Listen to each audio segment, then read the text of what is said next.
തലയിണ മാറ്റൂ, അലർജി അകറ്റാം. സുഖമായ ഉറക്കത്തിന് തലയിണ ആവശ്യമുള്ളവരാണ് നമ്മളിൽ ഭൂരിഭാഗം പേരും. എന്നാൽ തലയിണ ആരോഗ്യത്തെ ദോഷകരമായി ബാധിക്കുന്നത് എങ്ങനെയാണെന്ന് അറിഞ്ഞിരിക്കണം. തലയിണയുടെ വൃത്തി തന്നെയാണ് കാര്യം. പില്ലോ കവർ ഇടയ്ക്കിടെ കഴുകിയില്ലെങ്കിൽ അപകടമാണ്. കൂടാതെ ചില തലയിണകൾ നിർമ്മിച്ചിരിക്കുന്ന തുണി പഴക്കം തോറും പൊടിഞ്ഞു വരുന്നതായും അവ നമ്മൾ ശ്വാസകോശത്തിലേക്ക് വലിച്ചു കയറ്റുന്നതും ദൂഷ്യമാണ്. പുതപ്പിന്റെയും തലയിണയുടെയും ഇത്തരം പൊടികൾ ശ്വസിച്ച് രാത്രിയിൽ തുമ്മുന്നതും ചിലരിൽ പതിവാണ്. ഒരാഴ്ചയോളം കഴുകാത്ത പില്ലോ കവറിൽ ടോയ്ലറ്റ് സീറ്റിനേക്കാൾ അധികം ബാക്ടീരിയകൾ അടങ്ങിയിരിക്കുമെന്നാണ് പഠനങ്ങൾ പറയുന്നത്. അമേരിക്കയിലെ നാഷണൽ സ്ലീപ്പ് ഫൗണ്ടേഷനാണ് ഈ പഠനം നടത്തിയത്.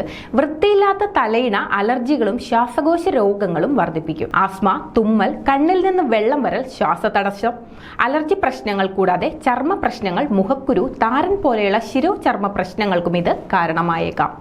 കൂടുതൽ ആരോഗ്യ വാർത്തകൾക്കായി ഡോക്ടർ ലൈവ് TV സബ്സ്ക്രൈബ് ചെയ്യുക. Stay healthy.